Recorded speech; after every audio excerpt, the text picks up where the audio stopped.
வம்பு. வணக்கம். நமக்கேன் வம்பு நிகழ்ச்சியில் இன்னைக்கு நம்ம என்ன பார்க்கலாம்னா, இன்னைக்கு நேற்று நடந்த சட்டசபையில் முதலமைச்சர் பேசினது தான் இப்போ வந்து ரொம்ப ஹைலைட்டாக போயின்னு இருக்கு. இந்த மண்ணின் ஆதி குடிகளை இழிவுபடுத்தும் அடையாளமாக காலனி என்ற சொல் பதிவாகி இருக்கிறது. ஆதிக்கத்தின் அடையாளமாகவும் தீண்டாமைக்கான குறியீடாகவும் வசை சொல்லாக மாறியிருப்பதால் இனி இந்த சொல் அரசு ஆவணங்களிலிருந்தும் பொது புழக்கத்திலிருந்து நீக்குவதற்கு நடவடிக்கை எடுக்கப்படும் என்பதையும் தெரிவித்துக் கொள்கிறேன். என்ன சொல்றீங்க? ஆமா, இந்த காலனின்ற வார்த்தையை வந்து இந்த அரசு போயிட்டு அரசு ஆவணங்கள்ல வந்து காலனிங்கிற வார்த்தையை வந்து இது பண்ணணும்னு சொல்லி முதலமைச்சர் வந்து ரொம்ப ரொம்ப அற்புதமான வந்து ஒரு வந்து இதை சொல்லியிருக்கிறாரு. நல்ல விஷயம். ஆமா, நல்ல விஷயம் தானே. அந்த வார்த்தையை வந்து நீக்கணும்ன்ற காலனின்ற வார்த்தை வந்து கிராமப்புறங்கள்ல எல்லாம் வந்து அந்த காலனி இந்த காலனி அப்படி பேசிட்டு இருப்பாங்க. சரி, அந்த வார்த்தை தான் இப்ப நீக்கணும். சரி சரி. அப்படின்னா வந்து இதுக்கு மேல வந்து இங்க உள்ள சாந்தி காலனி, சிஐடி காலனி இதெல்லாம் என்னன்னு சொல்லி இங்கெல்லாம் வந்து சிஐடி காலனிக்கு போறேன், காலனிக்கு போறேன் அதெல்லாம் சொல்றாங்களே, அந்த வார்த்தை எப்ப நீக்குவாங்க? ஒருவேளை வந்து அந்த காலனிங்கிறத நீக்கிட்டு வந்து சிஐடி நகர், சாந்தி நகர், என்ஜிஓ நகர் அப்படி சொன்னாலும் அப்படின்னு சொன்னாலும் சொல்லலாம்.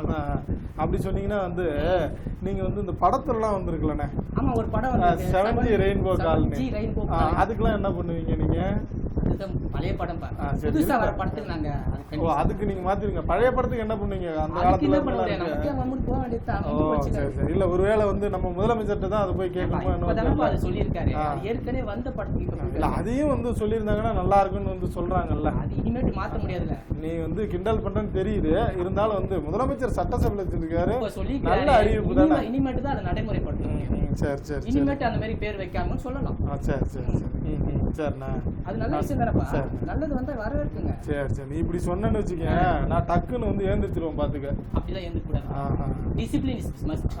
சரி சரி சரி. ஒழுக்கம் தான் நம்மள வந்து உயர்த்தும். ஓ சரி சரி. ஒழுக்கம் இப்பெல்லாம் வந்து ரொம்ப வந்து மரியாதை குறைவா பேசக்கூடாதுன்ற. ஆமா, அப்படிதான் வந்து தொண்டர்களை வளர்க்கணும். அறிவுரை கொடுத்துக்கிறாங்க. சரி, யாரு புதுசா வந்திருக்காருல்ல? யாரு? ஓ, விஜய். ஆமா, நடிகர் இல்லைங்க, அவர் வந்து தமிழக வெற்றி கழகத்தோட தலைவர். தொண்டர்களுக்கு என்ன சொல்றாருன்னா, அததான் இன்னைக்கு டிவில வந்து அவர் கொடுத்திருக்கிறாரு அறிக்கை. நீங்க வந்து இப்படி எல்லாம் இருக்க கூடாது நண்பர்களே. Friends, discipline is must. Love you friends. அப்படிலாம் சொல்ற ஃப்ரெண்ட்ஸ், டிசிப்ளின் இஸ் மஸ்ட்.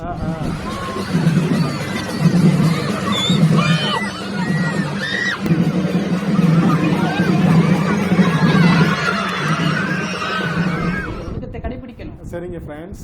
நம்ம கட்சி வந்து ஒழுக்கமான கட்சி. நீங்க இப்படி அங்க இருந்து குதிக்கிறது இங்க இருந்து குதிக்கிறதுனா அது வந்து நீங்க வந்து நான் வந்து உங்களை அரசியல்ல தான் குதிக்க சொன்னேன். அதுக்காக வந்து நீங்க வந்து மின்சார டவர்ல இருந்து, கோபுரத்துல இருந்து, மரத்துல இருந்து குதிக்க சொல்லல. ஆமா, நீங்க வந்து வாழ்க்கையில முன்னேறணும்னு சொன்னேன்.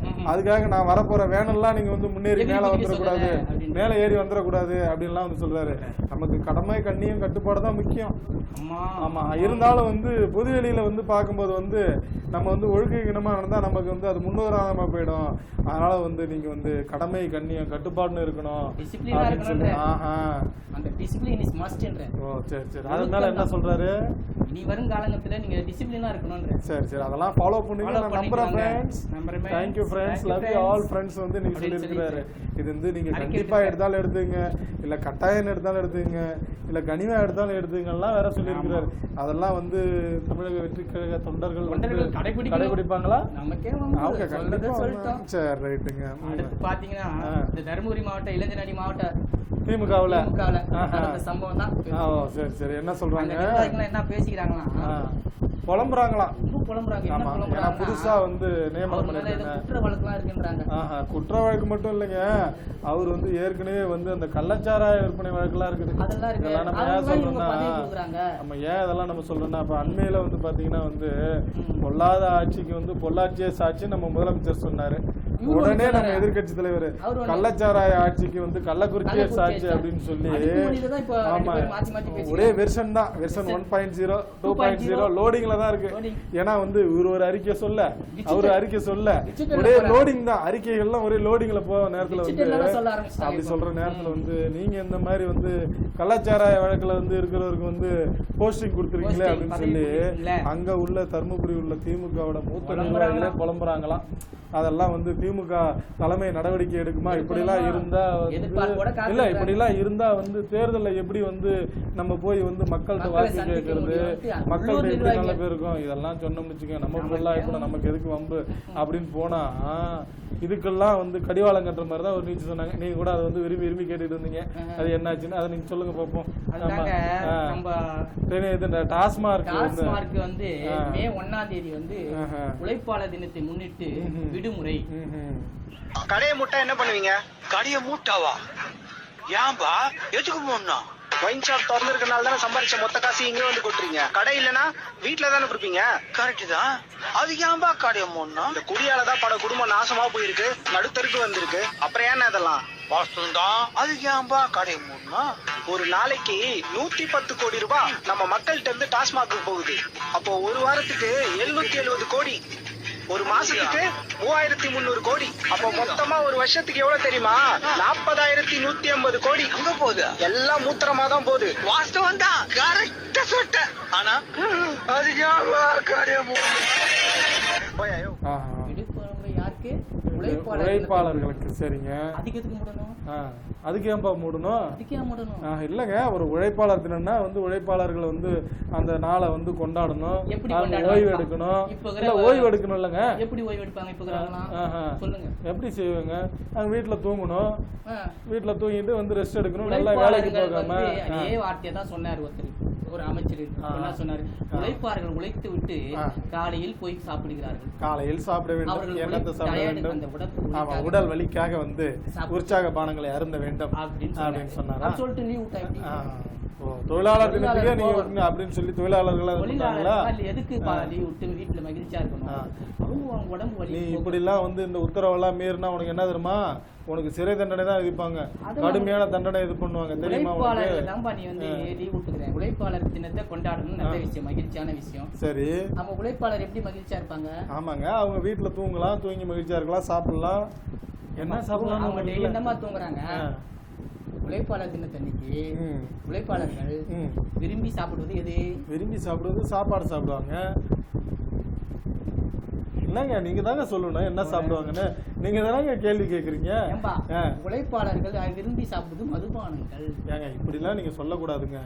அப்படிலாம் சொல்லி அவங்க இல்ல, அதுதாங்க இப்படி நீங்க சொல்றதுனாலதான் இல்ல அரசு அதிகாரிகள் என்ன சொல்றாங்க, அப்படி எல்லாம் கிடையாது, நீங்க வந்து தொழிலாளர்கள் மேல வந்து குற்றம் சாட்டுறீங்க அப்படின்னு சொல்லிட்டு, அதனால வந்து தொழிலாளர்கள் தினத்தை வந்து உண்மையிலுமே உழைப்பாளிகள் வந்து மகிழ்ச்சியா கொண்டாடணும் அப்படிங்கிறதுக்காக தான் வந்து நாளைக்கு வந்து நாங்க வந்து டாஸ்மார்க்கு வந்து லீவ் விடுறாங்க அப்படின்னு சொல்லி அரசு அதிகாரிகள் சொல்லியிருக்காங்க. இதெல்லாம் நீங்க மீறினீங்கன்னா என்ன தெரியுமா நடக்கும்? விற்பனையாளர்களே, அந்த வந்து டாஸ்மார்க் அதிகாரி மேற்பார்வையாளர்களே, இந்த விற்பனை எல்லாம் மீறி வந்து இது பண்ணீங்கன்னா உங்களுக்கு கடும் நடவடிக்கை எடுப்போம் அப்படின்னு வந்து சொல்லியிருக்கிறாங்க, அதிகாரிகள் சொல்லியிருக்காங்க. நீங்க கரெக்டா சொல்றீங்க. இப்படிதான் வந்து நீங்க வந்து இப்படிதான் காந்தி ஜெயந்தி அன்னைக்கு லீவ் விடுறீங்க, மிலாடி நபிக்கு லீவ் விடுறீங்க, இருந்தாலும் வந்து வந்து கள்ளத்தனமா வந்து அத பிளாக்ல வந்து விற்கிறாங்கன்னு சொல்லி வந்து நாளேடுகள்ல செய்தி வந்துருக்குங்க. நம்ம சொல்லலைங்க, செய்தித்தாள்கள்ல வந்துருக்கு. இதெல்லாம் சொன்னோம்னு வச்சுக்கோங்க நமக்கு அப்படின்னு தான் போக வேண்டியது. இந்திய நடிகர் சங்க நிர்வாகிகள் பதவி காலத்தை மேலும் 3 ஆண்டுகால நீடிக்க வழக்கு இல்லைங்க. நீங்க வந்து அப்படி இல்லைங்க, என்னன்னா இவங்கள வந்து நீட்டிச்சுக்கிட்டாங்க தென்னிந்திய நடிகர் சங்கம். அதை எதிர்த்து வழக்கு வந்து போட்டிருக்காரு நம்பிராஜனா, அவர் ஒரு அன்பர் ஒருத்தர் வந்து வழக்கு போட்டிருக்காங்க. வழக்கு போட்டதுல வந்து சென்னை உயர்நீதிமன்றம் சொல்லிச்சுன்னா நீங்க வந்து சீக்கிரம் வந்து தேர்தல் நடத்த உத்தரவிடணும் அப்படின்னு சொல்லி வந்து வழக்கு வச்சுருக்காங்க. இல்ல இருங்க, இப்படிலாம் உத்தரவிட்டு இது வந்து மனு போட்டிருக்காங்க. இதுக்கெல்லாம் வந்து நீங்க என்ன பதில் சொல்ல போறீங்க அப்படின்னு சொல்லி ஜூன் மாசத்துக்குள்ள பதில் சொல்லிட்டு இருக்காங்க. இதே மாதிரிதான் இவங்க இருக்க முன்னாடி இருக்க சொல்ல இவங்க சொன்னாங்க தேர்தலே நடத்தாம இவங்களே இருக்காங்க. ஏன்னா முன்னாள் தலைவர் சரத்குமார், அவர் ராதா ரவி, இவங்க எல்லாம் இருக்கும்போது நீங்க இப்படித்தானே வந்து போராட்டம் பண்ணீங்க. எத்தனை பேட்டி, எத்தனை இதெல்லாம் கொடுத்தீங்க. இப்ப நீங்க இப்ப இவங்களும் அதே தவற செய்யக்கூடாது, அவங்களும் இதே மாதிரி நடிக்க கூடாது. இல்ல உங்க பதவி காலம் முடிஞ்சவங்க ஒரு தேர்தல் வச்சு முறைப்படி தேர்ந்தெடுக்கணும். அதான் ஆமா. அப்படி இருந்தா அவங்க என்ன தெரியுமா சொல்லுவாங்க, என்ன சொல்லுவாங்க, நாங்க நடிகர் சங்கத்தை கட்டுறதை கட்டியிருக்கோம் அப்படி இப்படின்னு நிறைய வந்து சொல்லி வாக்கு கேளுங்க அப்படின்னு சொல்லியிருப்பாங்க. ஏன் அவ்வளவு நடிக்கிறீங்க, சீக்கிரம் வந்து இது பண்ணிட்டு போங்களா, ஏன் உத்தரவுக்கு போய் வந்து காலத்தை நீங்களே வந்து நீட்டிச்சுக்கிறீங்க அப்படின்னு சொல்லி பதில் அளிக்கணும்னு உயர்நீதிமன்றம் உத்தரவிட்டு பண்ணிருவாங்களா இல்ல அதுக்கு ஏதாவது காரணம் சொல்லுவாங்களா இல்ல அதுக்கு ஏதாவது நடிப்பாங்களா? கோர்ட் முடிவு செய்ய போகுது. இல்லங்க, கோர்ட்டு தான் உத்தரவிட்டுருச்சு இல்ல, நீதிமன்றம் உத்தரவிட்டுருச்சு இல்ல, அவங்க ஏதாவது வந்து சாக்கு போக்கு சொல்லுவாங்களா, இல்ல எங்களுக்கு அங்க வேலை இருக்கு இங்க வேலை இருக்கு நடிக்கிறதுக்கு அங்க போயிருக்கோம் அதனால எங்களால பண்ண முடியல இன்னும் கொஞ்சம் கால அவகாசம் வேணும்னு நடிப்பாங்களா? சொல்ல போறாங்க அவங்க வழக்கறிஞர் தானே பதில். ஆமாங்க, அவங்க சொல்லி தானே அவங்க சொல்லுவாங்க. வழக்கறிஞர் வந்து கோர்ட்ல என்ன பர்மிஷன் கேட்பாரோ அடுத்த வாட்டி அதான் சொல்றேன். அதுக்கு நீங்க என்ன நடிப்பு நடிக்க போறீங்கன்னு தெரியலையே நடிகர் சங்க தேர்தல் வழக்கு. சரி சரி அப்படின்னு பாத்தீங்களா, இந்த சென்னை அடுத்த நஸ்ரத்பேட்டையில 10ஆம் கிளாஸ் தான் படிச்ச ஒரு பொண்ணு சரிங்க மருத்துவர் பாத்துக்கிறாங்க. மருத்துவம் வழக்கமா என்னன்னா கிராமப்புறங்கள்ல தான் வந்து போலி மருத்துவர் கைது, ஏன்னா அந்த மக்களுக்கு தெரியாது இல்ல, அங்க உள்ள மக்களுக்கு வந்து நாட்டு வைக்கல் அப்படிங்கிற மாதிரி வந்து நாட்டு மருத்துவர் அப்படின்லாம் வந்து சொல்லி இது பண்ணுவாங்கல்ல. அதே மாதிரி பாத்தீங்கன்னா அங்கதான் வந்து இந்த மாதிரி நடக்குதுன்னு பார்த்தா சென்னை பக்கத்துலயே இந்த மாதிரி போலி மருத்துவர் கைது ஆயிருக்கிறாரு. அதோட அவரு மட்டும் ஏற்கனவே நாங்க போலி மருத்துவர்களை எல்லாம் வந்து கண்டறிந்து ஒழிப்போம். ஆமா அப்படிலாம் சொல்லி சொன்னீங்க. போலி மருத்துவர் கண்டிப்பாங்க மருத்துவமனைக்கு உள்ளே போய் வந்து சுகப்பிரவேசம் பண்றதெல்லாம் வந்து வீடியோ எடுத்து அப்படியே வந்து ஃப்ரீயா விட்டுருவாங்களா அப்படின்லாம் இது பண்ணி நீங்க சொன்னீங்கன்னா, இவங்க வந்து இந்த பெண் வந்து 10ஆம் வகுப்பு தான் படிச்சிருக்கிறாங்க. 10ஆம் வகுப்பு படிச்சுதான் வந்து மருத்துவம் பார்த்துருக்காங்க. ஆமா, கடந்த சில வருடங்களாவே பார்த்துட்டு இருக்காங்க. அது மட்டும் இல்ல, அவங்க ஹஸ்பண்டும் வந்து இதே மாதிரி வந்து போலி மருத்துவம் பண்ணி அவங்க படிக்காம வந்து இது பண்ணி கைதாயிருக்காங்களாம். அப்படி இருந்தனா அப்ப அதிகாரிகள் என்ன லட்சணத்துல வந்து வேலை பார்த்திருக்காங்க வந்து இதே வேலையை பார்த்து கைதாயிருக்கிறாரு. ஒருவேளை அதே இடத்துல வந்து கிளினிக் வச்சு நடத்துனாங்களா இப்பதான் வந்து அந்த கிளினிக் எல்லாம் அதிகாரிகள் தான் செய்திருக்காங்க. அதுதாங்க இப்பதான் வந்து அந்த கிளினிக் எல்லாம் வந்து கைது பண்ணிருக்காங்களாம். இந்த மாதிரி ஏகப்பட்ட இது நடக்காங்க. அதிகாரிகள் தான் இது பண்ணணும். இதெல்லாம் சொன்னோம்னு வச்சுங்களேன், நீ என்னடா பண்ற அப்படின்னு சொல்லி நம்மள்ட்ட வம்புக்கு வருவாங்க. நமக்கு எதுக்கு வம்பு அப்படின்னு சொல்லிட்டு போனோம்னா சும்மா இருக்க மாட்டாங்க. அப்படி சொன்னீங்கன்னா வந்து அந்த குடியாத்தத்துல அந்த ஜிஎஸ்டின்னு ஒண்ணு வந்து இது பண்ணிருக்காங்க. சரிங்க, இருக்கிறவங்க வீட்டுல வந்து ஜிஎஸ்டி வரி இத்தனை கோடி கட்டணும்னு வந்துருக்காங்க. யாருக்குங்க பண்றாங்க தெளிவா சொல்லுங்க. நீங்க வந்து நீங்க பாட்டு சொன்னீங்கன்னா எப்படி அருகே ஒரு பெண் கூலி தொழிலாளி வீட்டுக்கு 1,70,00,000 ரூபாய் கூலி தொழிலாளி. அவங்க வந்து பாத்தீங்கன்னா கட்டட வேலைக்கும் கரும்பு வேலைக்கும் போறவங்க. அது எப்படிங்க அவங்களுக்கு வந்து 1,70,00,000 வந்து நீங்க ஜிஎஸ்டி கட்டணும்னு உடனே அந்த பெண் ஐயோ அம்மா வந்து இது பண்ணிருக்காங்க. எப்படி அவங்களுக்கு ஜிஎஸ்டி வரி கட்ட சொல்லி அலுவலகம் நோட்டீஸ் போகும் புரியல. இல்லங்க, அவங்க என்ன அவ்வளவு பெரிய தொழிலதிபரா? இல்லங்க, தொழிலதிபர் இல்லைங்க. அவங்க பேர்ல வந்து என்ன பண்ணிருக்காங்க, போலியா வந்து இந்த நிறுவனம் வச்சிருக்காங்க இந்த நிறுவனம் வச்சிருக்காங்கன்னு சொல்லி வந்து அவங்களுக்கு வந்து ஜிஎஸ்டி அனுப்பிச்சிருக்காங்க. என் பேர் வந்து கவிதா. நாங்க வந்து வெள்ளேரியில இருக்கிறோம். எனக்கு வந்து போஸ்ட் மேன் வந்து 2 லெட்டர் வந்து எடுத்துகிட்டு வந்து கொடுத்தாங்க. எனக்கு என்ன அந்த லெட்டரில் இருக்குது அப்படின்றது வந்து எனக்கு தெரியாது. அதை வந்து நான் என் தம்பிக்கு அனுப்பி வச்சு வாட்ஸ்அப் மூலம். அவன் வந்து ஜிஎஸ்டி வரி வந்திருக்கு அப்படின்னு விசாரித்து ஜிஎஸ்டி வரி வந்திருக்குது, இவ்வளோ கட்டணும், 1,70,000 கட்டணும் அப்படின்னு சொல்லிட்டு வந்திருக்குது அப்படின்னு சொல்லிட்டு விசாரித்து சொன்னான். நாங்கள் வந்து அதை என்ன பண்ணுறதுன்னு தெரியாமல் வணிக வரித்துறைக்கு வந்து கொண்டு போனோம். அங்கே போயிட்டு எடுத்துன்னு போனால் அவங்க வந்து எஸ்பி ஆஃபீஸ்க்கு எடுத்துன்னு போய் கொடுங்க, இது அமௌண்ட்டு ஜாஸ்தியாக இருக்குது அப்படின்னு சொல்லி சொன்னாங்க. நாங்களே கூலி வேலை தான் செய்கிறது, 100 நாள் வேலை வந்து செய்கிறேன் நானும். மற்றபடி அந்த மாதிரி இதெல்லாம் யூஸ் பண்ணி இது பண்ணியிருக்காங்க. அப்போ அது யாருடைய தவறு தெரியலையே. அதெல்லாம் அதிகாரிகள் தான் அதிகாரி இந்த ஜிஎஸ்டி வரி வாங்கலாம். சரிங்க, இந்த ஆள் தானா அந்த கம்பெனி நடத்துறவரு? ஆமா, இந்த கேள்வி எல்லாம் நீங்க கேக்குறீங்க, அவங்க கேட்டிருக்கணும்ல. இதெல்லாம் ஏமா இது நீதானா அப்படின்னு சொல்லி வந்து அந்த ஜிஎஸ்டிக்கு அப்ளை பண்ணிருக்காங்க. அப்ப கேட்டிருக்கணும் இல்லங்க, அந்த கேள்வி ஏன்ட்ட கேட்டீங்கன்னா நான் என்ன பேர் சொல்றது? இது யாரோட தவறுன்றீங்க? அதிகாரிகள் தவறு தாங்க. அதை வந்து நீங்க நம்ம எப்படி கண்டிக்கிறது? அதிகாரிகள் எப்படி கண்டிக்கிறது? அப்படி வாயை வச்சுட்டு தான் கண்டிக்கணும் அப்படின்னு நீங்க சொன்னீங்கன்னா அவங்க அதுக்கு தான் சொல்றாங்க, இந்த மாதிரிலாம் வந்து பண்றீங்களே அப்படின்னு சொல்லி. சென்னையை சேர்ந்த வந்து தர்ஷினி இண்டஸ்ட்ரீஸ் அவங்க தான் வந்து இந்த வேலையெல்லாம் பண்ணியிருக்கிறாங்க அப்படின்னு சொல்லி வந்து இண்டஸ்ட்ரி பெயரில் வந்து ஜிஎஸ்டி பதிவு செய்துள்ளீர்கள் அப்படின்னு சொல்லி அந்த கவிதாங்கிற அந்த கூலி தொழிலாளிகிட்ட சொல்லியிருக்காங்க. இப்படிலாம் வந்து ஏங்க அன்னாட சோத்துக்கே வந்து அல்லோகலப்பட்டுக்கிட்டு இருக்காங்க.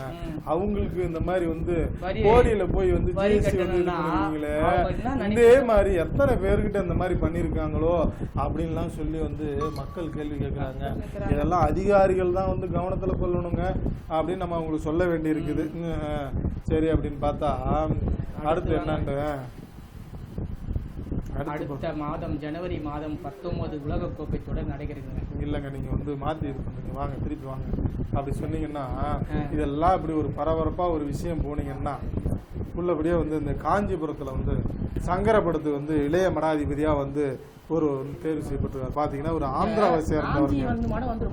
ஆமாங்க, ஆதிசங்கரால தோற்றுவிக்கப்பட்ட மடம்ங்க.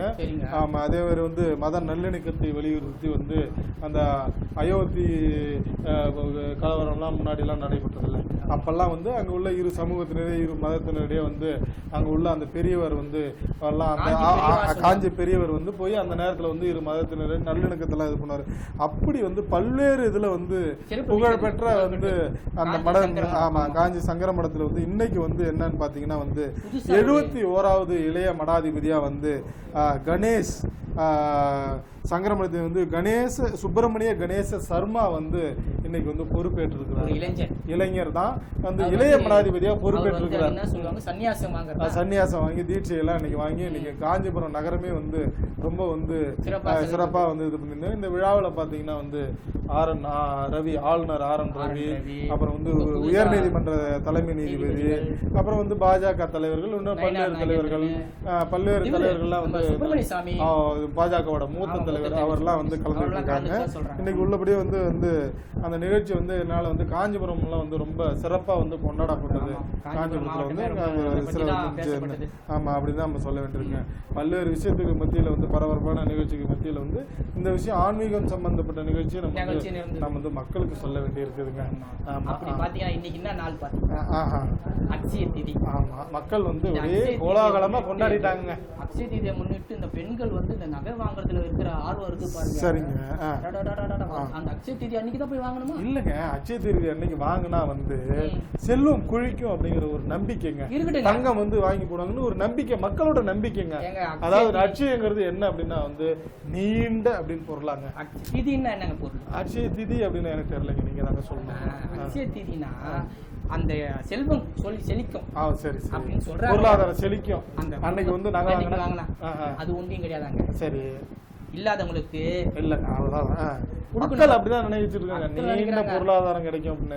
ஆனா அப்படி இல்லைங்க, நீங்க சொல்லுங்க. இப்ப இல்லாதவங்களுக்கு கொடுத்து உதவுறதும் அது நல்ல சொல்லிதான் பிடிக்கும். தானம் கொடுக்கறது, நீங்க வந்து வெறும் தங்கம் வாங்குறது மட்டும் இல்ல, தானம் கொடுக்கறதும் வந்து வாங்கி தான் ஒண்டி செழிப்பா இல்லாம மத்தவங்களும் செழிப்பா இருக்கும். தானம் கொடுத்து மத்தவங்களும் செழிப்பா இருக்கணும் அப்படின்னு நீங்க நினைக்கிறீங்க. அப்படிதான் ஒருத்தர் பண்றாரு. சேலத்துல ஒருத்தர் பண்ணிட்டாரு. என்ன தெரியுமா பண்ணிருக்கிறாரு? வெயில் காலம்ல வர மக்களுக்கு எல்லாம் பானையில தண்ணீர் கொடுத்து இது மாதிரி நிறைய நலத்திட்ட எல்லாம் பண்ணி வந்து அட்சய தீர்த்தை இப்படிதான் கொண்டாடணும்னு சொல்லி மக்களுக்கு எடுத்து சொல்லியிருக்கிறாரு. மக்களே இதெல்லாம் நீங்க புரிஞ்சுக்கணும். வெறும் தங்கம் வாங்குறது மட்டும் இல்ல, தங்கம் ஆமா தங்கம் வாங்குறதுனா வந்து ஆமா கடவுள் வந்து உங்களை செழிப்பா வச்சிருப்பாரு. நீங்க தங்கம் வாங்கினீங்கன்னா வந்து நகைக்கடை ஓனர் தான் வந்து செழிப்பா இருப்பாரு அப்படின்னு சொன்னா கூட வந்து உள்ளபடி நீங்க வச்சிருந்தீங்கன்னா நிறைய வச்சிருந்தீங்கன்னா பண்ணுங்க, வேணான்னு சொல்லல அப்படின்னு சொல்லி வந்து நம்ம மக்களுக்கு சொல்ல வேண்டியது. இப்போ நீ ஆன்மீக ரீதியா சொன்னீங்க, இப்ப அடுத்து நான் ஒண்ணு சொல்றேன் பாரு, அரசியல் ரீதியா என்ன சொல்றாரு பாருங்க. நம்ம முதலமைச்சர் வந்து தொண்டர்களுக்கு கடிதம் எழுதியிருக்காரு. திமுக எதிர்கொள்ளாத நெருக்கடி இல்லை, சந்திக்காத சவால்கள் இல்லை, சாதிக்காத திட்டங்கள் இல்லை, தமிழகம் மற்றும் இந்தியாவின் ஜனநாயகத்துக்கு காக்கின்ற இயக்கம் திமுக. தமிழகம் மட்டுமில்லை, இந்தியாவின் ஜனநாயகத்தை காக்கின்ற அண்மையில நடந்துச்சுல்ல, உச்ச நீதிமன்ற தீர்ப்பு வழங்குச்சுல்ல, அதெல்லாம் மனசுல வச்சுட்டு சொல்றாரு. நாங்க வந்து மக்களின் பேராதரவுடன் திமுக மீண்டும் ஆட்சி அமைக்கும். தொண்டர்களுக்கு எழுதிய கடிதத்தில் மிகவும் உற்சாகப்படுத்துற அளவுக்கு. அதே மாதிரி வந்து இன்னைக்கு அண்ணா அறிவலத்துல வந்து ஒரு திருமண விழா அதுலயும் சொல்றாருங்க. என்ன சொல்றாரு தெரியுமா? அதாவது என்னன்னா 234 தொகுதியிலும் ஜெயிச்சாலும் ஜெயிப்போம், அதுக்கும் வாய்ப்பு இருக்கு அப்படின்னு. நீங்க எத்தனை கூட்டணினாலும் வைங்க, அதெல்லாம் வந்து இது பண்ணிட்டு நாங்க 234 ஜெயிப்போம் அப்படின்னு இருக்காரு. இப்படிதான் சொன்னீங்க. அப்படி இருந்து ஏங்க வந்து நீங்க எத்தனை கூட்டணி வந்தாலும் வந்து நாங்க வந்து ஜெயிப்போம் அப்படின்றீங்க. ஆனா சட்டசபையில எதுக்குங்க வந்து போயிட்டு வந்து கூடானற்பு கேடாய் முடியும் அப்படின்னு சொல்லி சொன்னீங்களே அதிமுக பாஜக கூட்டணியை பார்த்து. எதிர்கட்சிக்கு ஆமாங்க. அப்புறம் நீங்க வந்து கூட்டணி எத்தனை கூட்டணி வந்தாலும் நாங்க வந்து ஜெயிப்போம். நீங்க அப்புறம் அதிமுக பாஜகவோட கூட்டணி வந்து மட்டும் ஏங்க நீங்க வந்து பார்த்து எதிர்கட்சியா நான் பேசலைங்க. எனக்கு எதுக்குங்க வம்ப? எதிர்கட்சியா இருந்தா நல்லதுக்கு நாங்க சொல்றோம். நான் சொல்லலைங்க. அதெல்லாம் மக்கள் சொல்றாங்க. இப்பெல்லாம் நீங்க சொல்றீங்க. நீங்க வந்து அப்புறம் ஏங்க சட்டசபையில அதிமுக பாஜக கூட்டணி சட்டசபையில மட்டும் இல்ல வெளியிலயும் சொல்றீங்களே, அப்ப ஏன் வந்து அதிமுக பாஜகவோட கூட்டணி வச்சுது கூட்டணி வைக்க கூடாது அப்படின்லாம் வந்து நீங்க வந்து நீங்களும் உங்க கூட்டணி கட்சி தலைவரும் சொல்றீங்களே அப்படின்னு சொல்லி மக்கள் கேட்கறாங்க. நான் கேட்கல. நீ என்ன வந்து வம்பல மாட்ட வரதுல வந்து வேலையை வச்சிருக்கிற பின்ன அப்படி சொன்னீங்கன்னா அதோட வந்து தேசபக்தினா என்னன்னு தெரியுமா? தேசபக்திங்கிறது தேர்தல் அரசியல் முழக்கம் அல்ல. ஆமா, மாநில உரிமைக்கான குரல் எடுத்து கூட்டுறவு கூட்டாட்சி தான் வந்து தேசபக்தி அப்படின்லாம் சொல்லியிருக்கிறேன். கூட்டணி ஆட்சியோ இருந்துதான் வந்து கூட்டாட்சியா இருக்கணும்ன்றார். கூட்டணி ஆட்சி கூட்டுறவு கூட்டாட்சி. ஆமா, ஒண்ணா இருந்து காங்கிரஸ் கூட எப்படி அவங்க கூட்டணி கட்சியா வந்து இருந்து மத்தியில் அங்க வச்சாங்கல்ல, அத அப்படி சொல்ல வராருங்க. இந்தியா அப்படி கூட்டுறவு கூட்டாட்சி சொல்ல வராரு. அதுதான் தேசபக்தின்றார். நீங்க வந்து ஒரே ஆளா வச்சுக்கிறது தேசபக்தி இல்ல, எல்லாரும் சேர்ந்து இது பண்றதுதான் அப்படிதான் வந்து தேசபக்தி அப்படின்னு சொல்லியிருக்காரு. ஆமா, கூட்டா இருந்து வந்து தேசத்தை காப்பாத்துங்க அப்படின்னு வந்து சொல்றாருங்க. நீங்க அப்படி சொன்னீங்கன்னா அரசியல் சொன்னீங்களா, ஆட்சி ரீதியா நான் ஒண்ணு சொல்றேன் பாருங்க. சொல்லுங்க. என்ன தெரியுமா சொல்லியிருக்கிறார் இன்னைக்கு அரசு, தமிழக அரசு என்ன தெரியுமா பண்ணியிருக்காங்க? அதாவது என்னன்னா, இதே வந்து தமிழக ஆட்சி ரீதியா வந்து முதலமைச்சர் தான் என்ன சொல்லிருக்காரு, தமிழ் பெயர்லாம் வைக்கிறாங்கல்ல, அதெல்லாம் வந்து பேர் என்ன பேர் அதுக்கு பொருள் தெரியாம வந்து மக்கள் வந்து ரொம்ப கஷ்டப்பட்டு இருக்காங்க. தமிழ்ல பேர் வைக்கிறது. ஆமா, பொருள் இது என்ன நீங்க வந்து உங்களுக்கு என்ன பிரச்சனை இல்லை, நீங்க அழகா வந்து முருகன் வச்சிட்டீங்க, அது தமிழ் பெயரு, அதுக்கு வந்து கடவுள் தமிழ் கடவுள் பெயரு, அதுக்கான பொருள் தெரிஞ்சிடும். முருகன் என்றால் அழகு, அழகு என்றால் முருகன் அப்படின்னு எல்லாருக்கும் தெரிஞ்சிடும். ஆனா வந்து மத்தது வந்து புதுசு புதுசா பேர் வைக்கிறாங்கல்ல, தமிழ்ல பேர் வைக்கணும் ரொம்ப ஆர்வமா இருக்கிறாங்க. அதுக்கான பொருள் தெரியாம வந்து மக்கள் கஷ்டப்படுறாங்க. இதுக்கெல்லாம் வந்து முதலமைச்சர்கிட்ட வந்து ஒருத்தர் கோரிக்கை வச்சிருக்கிறாரு.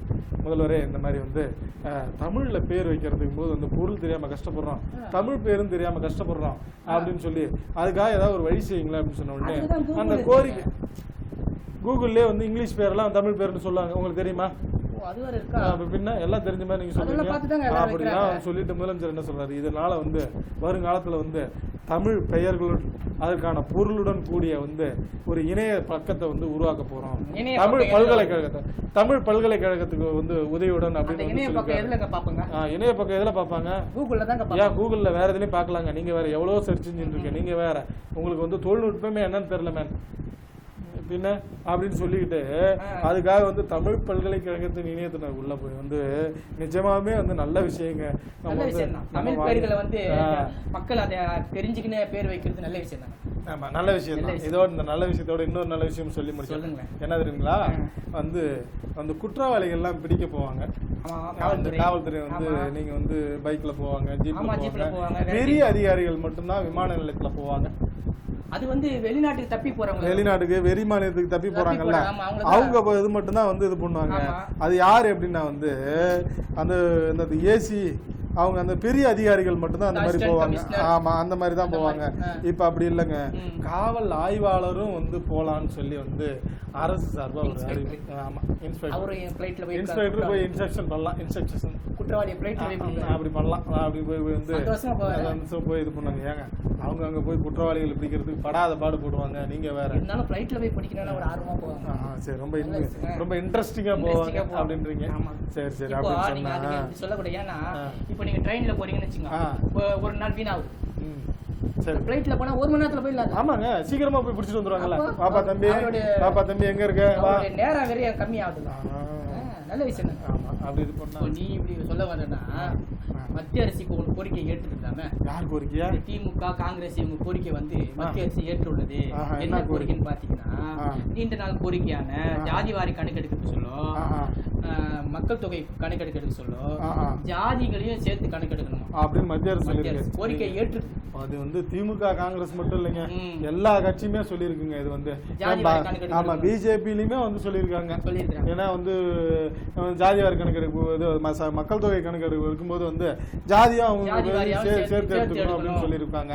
நம்ம வந்து ஒரு சீமான் இருக்காருல்ல, அவரு கூட வந்து சொல்லியிருக்காங்க, பாமகவில் இருந்து சொல்லியிருக்காங்க, எல்லா கட்சி தலைவரும் சொல்லியிருக்காங்க.